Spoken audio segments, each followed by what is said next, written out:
Hi guys, so this is going to be an overview of N'Zoth step by step with how Weekday did it, from my perspective, from the healer perspective. I won't go super in depth with DPS nuances and damage and healer cooldowns because they may be different because of your comp, but the choreography and the walkthrough will be the same, which is really important for a fight like this. So what I'm going to do is I'm going to go through phase 1 from the perspective of Psychus 1. Then I'm going to go through phase 1 through the perspective of Psychus 2. Then we'll go through phase 2, the mythic phase, and then phase 3. If you are in a certain group and you only want to watch your group, then I'll have timestamps in the description so that way you can watch just from your perspective of the fight. Before we start the fight, the high damage events for this that healers want to look out for are Eternal Torments, Evoke Anguish, and anytime the events overlap with Paranoia. These happen frequently, so Ineffable Truth is really a strong corruption if you can grab it for this fight. You're going to notice that for the most part, at the beginning here, the healers are going to be between the two Basher Tentacles, so they can reach everyone. But it also makes it easier for people to come to you for the first Paranoia when you're standing in a central area. So let's begin the fight and see how this plays out here. So we're going to start the fight here. And I am centrally located so that way I can be hitting all the Basher Tentacles and reach everybody here for my ramp. The first Paranoia is going to come up, and before we get too much into Paranoia, the healers and the mages using Font Trinkets for their cooldown setup have priority, meaning that if you get linked with them, you need to move to them. So you'll see here, that's why I'm kind of moved in the middle here, so that way people can make it easy. However, I get probably the worst combination here. I get linked with Phil, who is fonting for his cooldowns. But I am also ramping, and we're two priority people, and we need to get to each other. The problem is that we are so far away, so it actually takes a long time for us to get to each other. He blinks in, and because of that, I really mess up my opener here. But fortunately, Niteki and I both have our cooldowns here, so she can cover up for my mistake there. Once the first Paranoia ends, so the Paranoia ends here, Group 1 is going to go to the left, and then Group 2 is going to go to the right. And so that's why they can take care of the next set of the Basher Tentacles. Oops. You'll see I just finished up my ramp here. I'm running over. Casting some Spite as we go, because I'm just tilted at this point. Okay, so I'm on the right. I'm in Group 2, so I run to the right side. We start up our ramp here for the second Torment. And Niteki is going to use Salvation here, and Emily uses her Wings. And then Psychus 1 group is going to take the Mind Gate that spawns. So let's go to the perspective of Group 1, because I am in Group 2. So let's go to Grasping's video here. He's in Group 1. We're going to switch to his POV. If you are in Group 2 and want to skip this portion, use the timestamps in the description to skip ahead. We're going to see early on that Grasping is going to use his AM, and Colton's going to rally just to stabilize the group down here, because there's a lot of initial damage when you come down.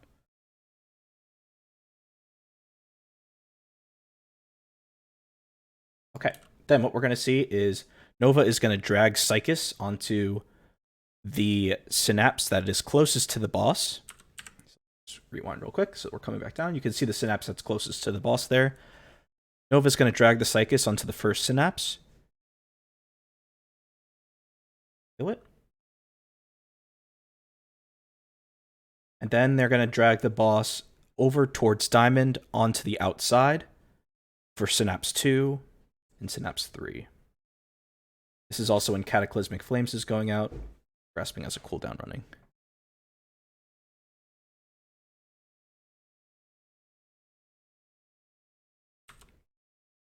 Nova then drags the boss counterclockwise on the outside of the room for the 4th and 5th Synapse. So there's the 4th. It's going to go one more time for the 5th here. Second Cataclysmic Flames occurs. Then Nova is going to make a cut in towards the towards N'Zoth, and he's going to get this 6th Synapse here closest to them. They'll grab the 6, and then they run the boss alongside the they run Psychus alongside the boss to get the 7th Synapse right there. When Psychus is at 7 stacks of the debuff, Grasping is going to use his Claw Trinket to get the most damage possible. Nova then drags Psychus back to their bodies so they can go back upstairs. The timing window for killing Psychus is pretty tight in order to optimize DPS cooldowns while not spawning another Basher Tentacle upstairs. So they kill Psychus, they get Shattered Ego, and we all go to where it should be square for the burn. So we all stack up.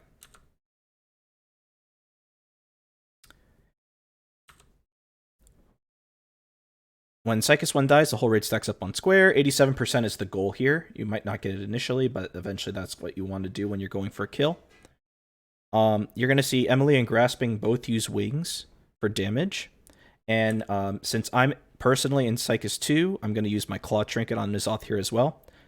Grasping and I are assigned to use Nex, but we don't use our Nex until Bloodlust is over, so that way we can optimize our DPS. Niteki is our backup neck if we need it for extra sanity, which we have to use here in the kill. After the first burn, it's a repeat of the beginning of phase 1. You'll have 2 Basher Tentacles, and healers want to try to position between the 2. Paranoia will go out, and you'll have the same priority as before.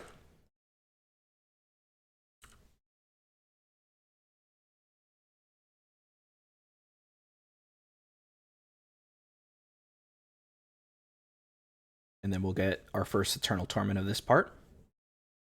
Here, it's pretty much mirrored cooldowns as before. I'll use my cooldowns here. And this time, it's a little bit different. Group 1 will run to the right, and Group 2 will run to the left. So you'll see the Basher Tentacles die. People are linked with Paranoia.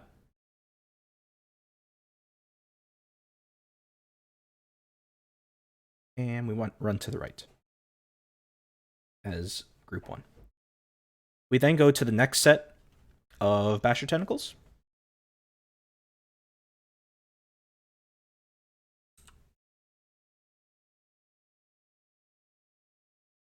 And because Grasping got good procs, he has wings up already again. And Niteki is going to use her Divine Hymn here for this Eternal Torment. And then Group 2 is going to go off and do the Mind Gate, while Group 1 stays up. Group 1 heads to Diamond for the next Basher Tentacle. And Grasping and Colton use AM and Rally for the first Eternal Torment here.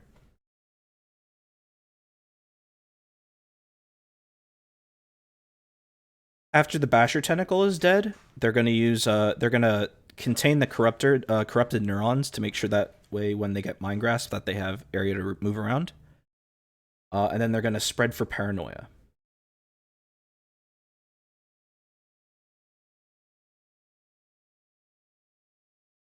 Once they spread for Paranoia, they're going to figure out where they have to go for Mind Grasp. So for this one, they have to go close. And you can see that this is a real mess here because people are stubborn. You want to make sure that you're making room for your friends here. You don't want to go more than 2 rows. So you may have to call for people to move over. Right after this Mind Grasp finishes, you want to move to the next Basher Tentacle. And an Eternal Torment's going to go out, so Grasping has wings running for this.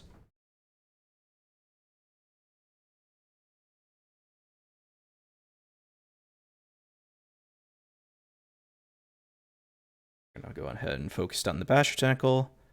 And then the next step after this is to make sure that they run to X to meet up with Group 2 after they do their Psychus for the next burn.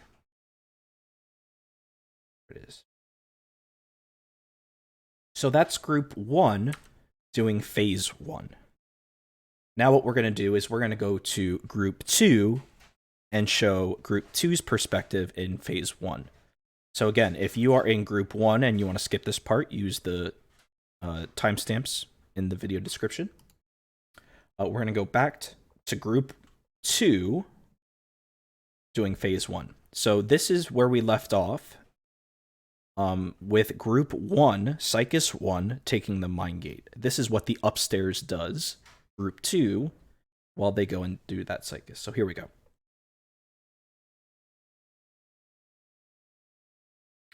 After the group splits, Group 1 is going to go to Skull to kill the Basher Tentacle. And I'll start ramping here. Ramp. Go and kill the Basher Tentacle. You'll notice a little nuance here is that as we're doing this, I'm going to target with my mouse over macro. I'm going to target the Black Ox statue. So that I can easily top it off before we get Mind Grasp. After the Basher Tentacle dies, we are going to contain the corrupted neurons, just make sure they're maintained, so that way we can have room for when we do our Mind Grasp here. So we're going to spread out for Paranoia. And you notice I'm Rapturing here just to get it prepped for the Paranoia, and I'm also putting one Rapture Shield on the Black Ox statue, and that's just to make sure that we keep the Psychophages under control, so that way they're not running all over the place when we're doing Mind Grasp. So I'm just going to maintain them. I get connected to Bob, so I'm going to connect to Bob, and then we run back. Just making sure we got people topped off here. And then right after the Mind Grasp, the next Basher Tentacle is going to spawn and another Eternal Torment happens, so I'm going to use Evangelism for this. I'm just going to do double Radiance into Evangelism. Just going to use that for the next Eternal Torment.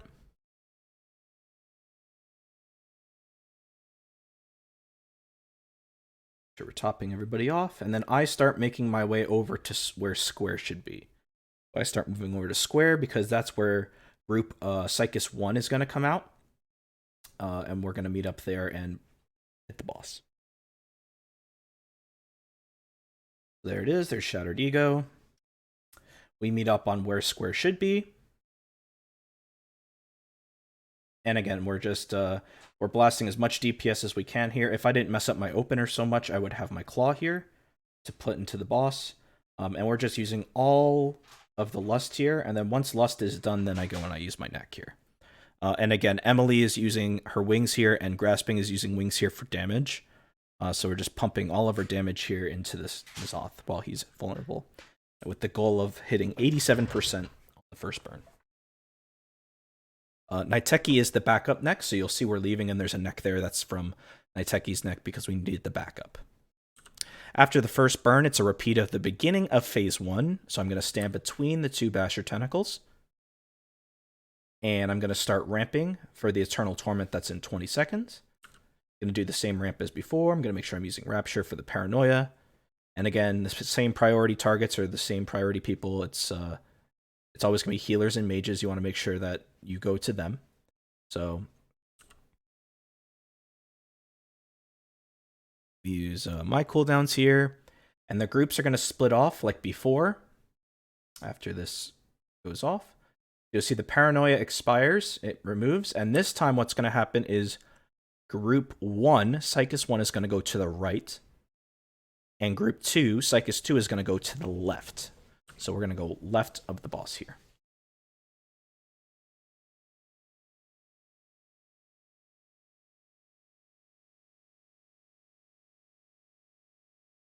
So then we go and we kill the second group of Basher Tentacles. As the second Eternal Torment goes out. Grasping got a good ineffable proc, so he has wings up. And Niteki uses her Divine Hymn. And group 2 for Psychus 2 is going to take the Mind Gate. Now, while we're up in the air here, something to notice is that you can use your focus macro on the demonic portal like I have here. What you want to do is when you are able to move your character again, you want to be able to immediately click on that Warlock portal to be able to go over here, where it's going here. And this is to do two things. This is to, one of the unique mechanic for the second Psychus is something called Contempt. So whenever you move in this phase, you take damage from Contempt, so that's anytime you're moving, and that's on top of the passive damage that you take whenever Black Volley is going out, which is the guaranteed sanity loss and the damage. So while the first group has to dodge the fire, the second group has to dodge, not dodge, but the second group rather has to take damage from Contempt from whenever they move. So what we're going to do is we are going to drop down, and we don't want to click on the portal as soon as we can because that is a bug. We take the Warlock portal, and immediately what I do is I pop all my defensives. I pop Lucid, and I pop my Divine Prayer. And you'll see a lot of people here pop their defenses as well because, again, you're moving a lot at the beginning of this phase, and we're trying to make sure we stabilize everybody. Emily is going to use her wings here, pretty much right as we come down here. The Warlock Portal is going to help us also make sure that Psychus takes the correct pathing. So Gil is going to drag Psychus to the closest synapse to N'Zoth on Diamond for the first synapse. Just notice that a lot of people are low here, so we're just topping them off. Okay, for the second synapse, he's going to run Psychus to the edge of the room to get the second synapse. And as this is going off, we have Black Volley going off, but we have Emily's wings covering this one. For the third synapse, Gil is going to bring the boss, going to bring Psychus counterclockwise around the outside of the room for the third and fourth. And then meanwhile, I'm going to use my Rapture to make sure that we're ready for the next Black Volley.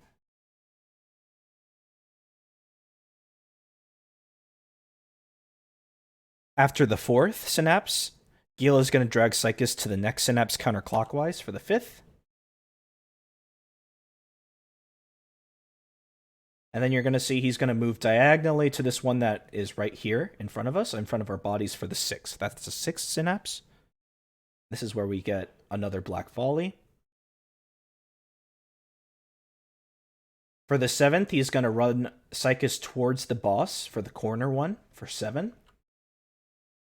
And then at this point, you're going to see me dump all of my damage into Psychus when he has 7 stacks, because our Psychus 2 group tended to struggle with DPS here, so I save my Claw for when he was at 7 stacks to get the most damage out of it. You're going to see I'm pop my Claw here.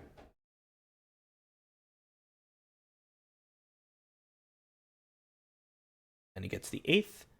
And then once that gets killed, we take our bodies and we dodge this Black Volley, and we meet up with Group 1 on X to do the second burn.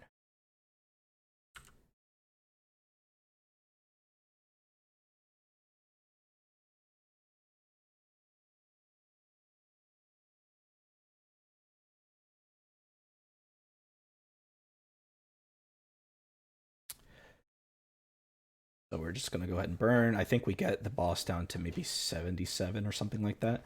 The next that we use here, we are going to use both Tank's necks and we use Karaga's neck. And then this pushes us into phase 2.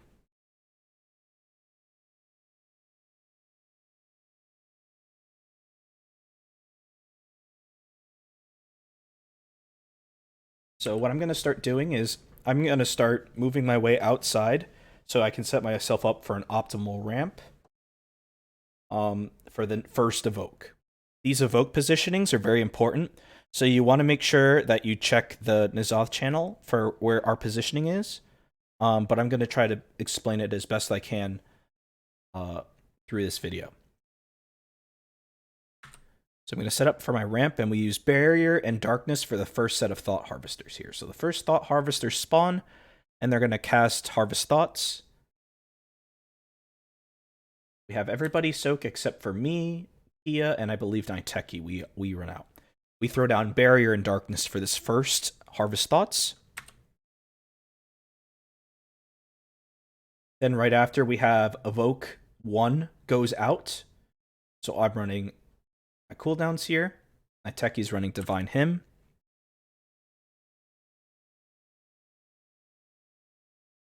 And the positioning we use here, you're going to see in a second. I'm just going to pause it right there. We are all behind the moon marker in this back part of the room here. Once the Evoke 1 goes out, I immediately am going to Feather and I'm going to Goblin Jump to try to beat the beam on my right.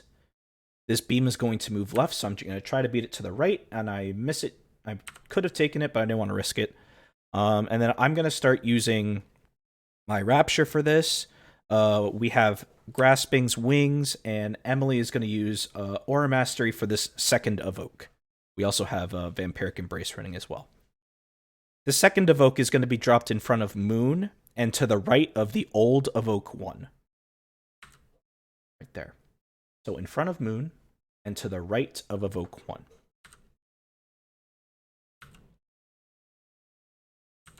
Immediately, we have to spread for Paranoia and the Mindgrass combo. So you're going to see I get paired with Nick. Nick's going to come to me, and we have to move close. And you see as we're moving right, we have to move right because there's a third out here, so we have to move to the right, get everyone fit in.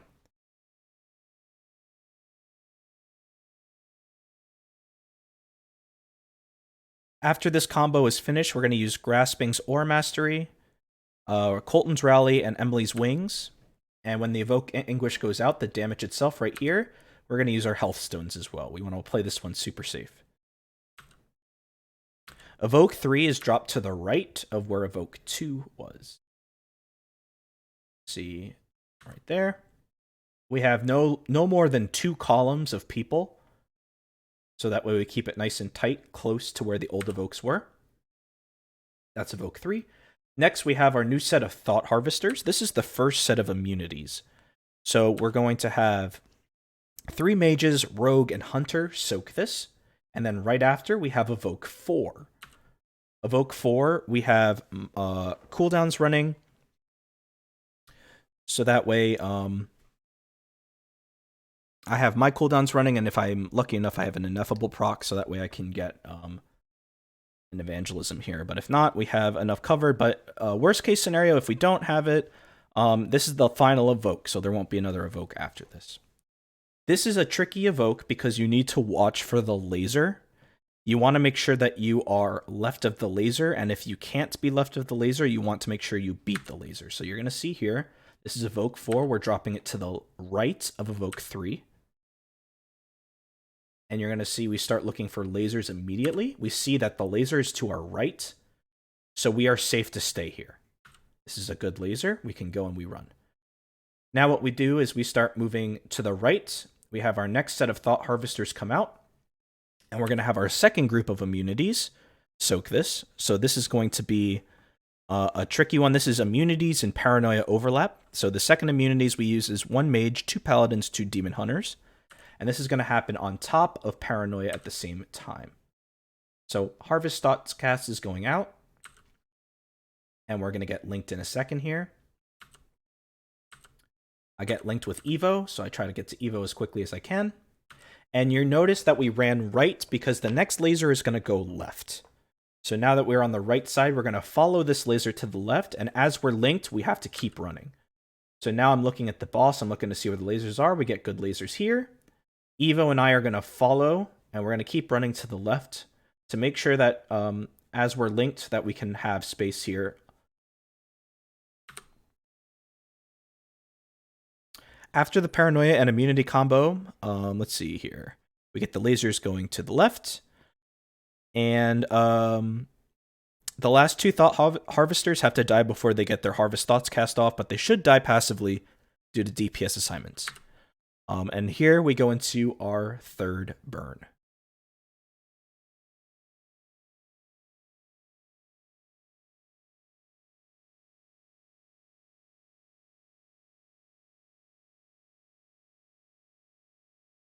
And what we're going to start looking for is we need to look for 8 seconds left on Cleansing Protocol.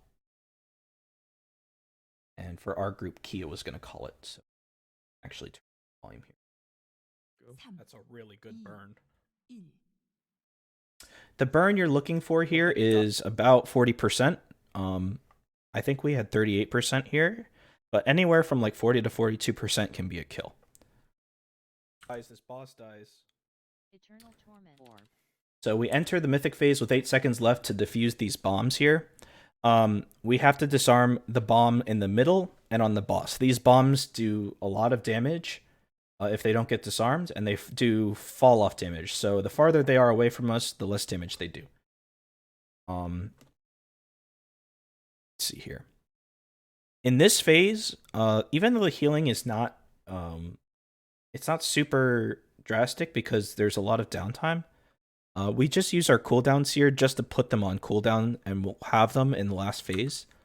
Important thing to note is that we have Polly and Emily's neck here. Those are the last 2 necks we use to regain sanity. So we just use all our cooldowns here.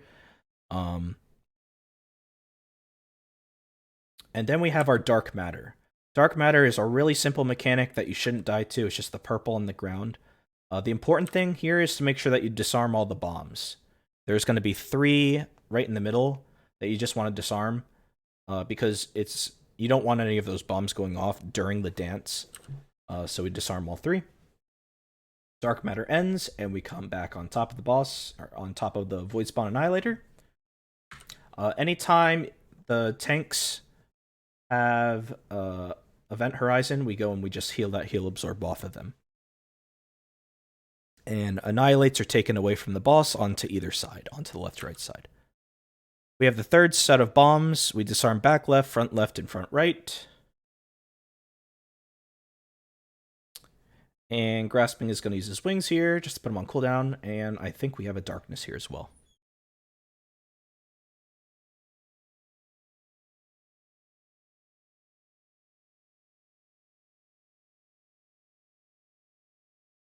Get 1 more set of bombs. This last set is disarming back left, middle, and boss.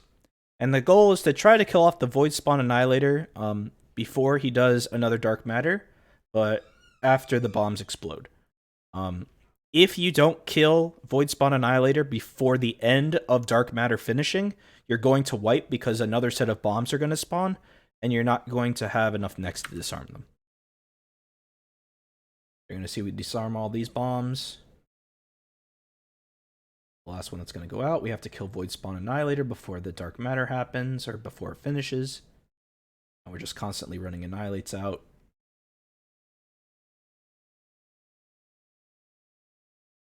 Okay, now here's another important thing. We actually beat the Dark Matter timing here. And so what we do is, to leave the Mythic phase, you will have to make sure you have auto run bound. And you want to auto run and click the portal at the same time. And you're going to see what happens here. I actually have to do it again. I auto run, I click the portal, and then after the cutscene, it's going to still keep your body auto running, and it's going to make your body run to melee range of the boss, which is really, really important here. As you can see, it's really important where you dropped Evoke 4 in the last phase, in phase 2, because you don't want to have Evoke 4 right on top of where you're going to auto run, because we have lost people to that. So you want to make sure that your Evoke 4 is far enough to the left so that you're not auto running into it. First set of Thought Harvesters come out. Everyone's going to soak this. We soak with, let's see here. Everyone soaks. We have Barrier and Darkness, and we have Emily Wings and My Evangelisms for the first Evoke. You're going to see Thought Harvests go off. I use Evangelism here. And the first Evoke Anguish goes off. We're going to put this Evoke Anguish to the right of Evoke 4 from phase 2.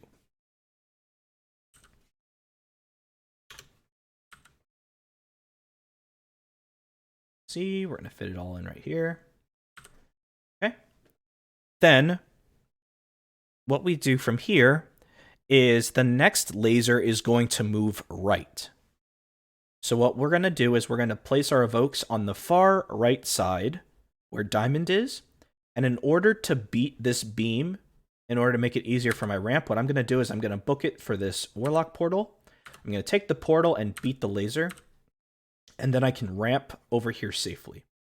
And then everyone for Evoke 2 is going to start placing their evokes down by Diamond, but not to the right of Diamond. And you're going to see for this Evoke 2, we have Grasping's Wings, Emily's Ore Mastery, and I'm going to use Rapture as well. So I'm getting Rapture up on people. Here's Evoke 2. We have Evoke 2 coming out.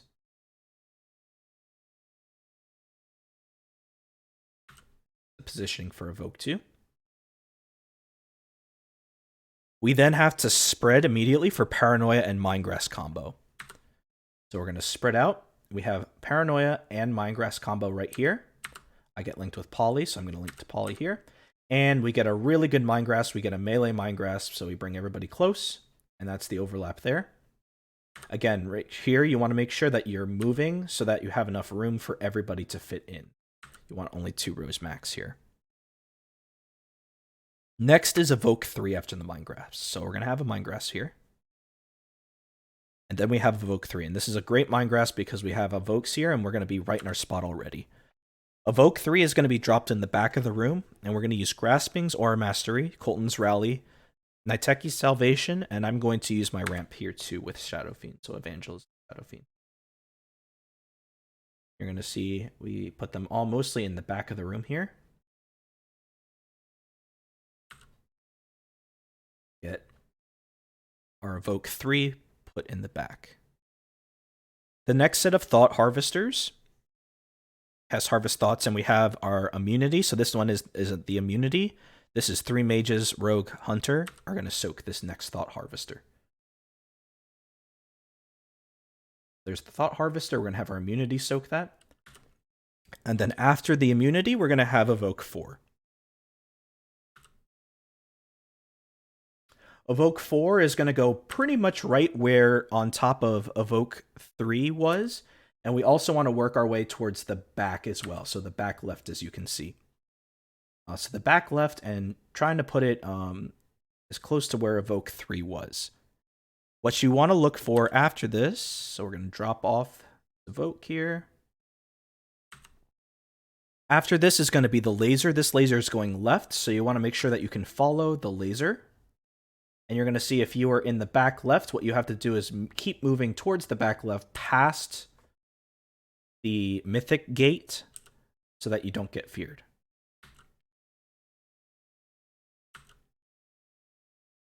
And for that evoke, let's just move back real quick. So this is Evoke 4.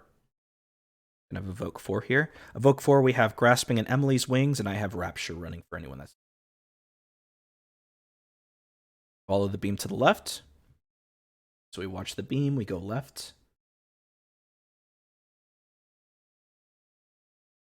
And from this point on, we're just ignoring the Thought Harvesters. And we have everybody lusts. We lust here, and we have everyone stack up.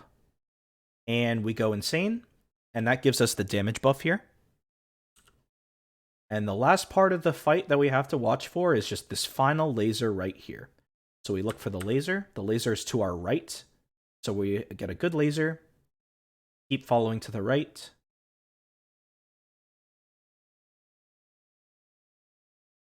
And we kill the boss with 4 seconds to spare. So that's each phase step by step with how we did it, with a general outline of trying to tell you guys how the healing cooldowns went down for each one. If you have questions, check the N'Zoth channel in Discord. That's going to help with a lot of the things we talked through when we were going through progression and our positioning, especially for each of those evokes. And I hope this was helpful. So thank you guys for watching.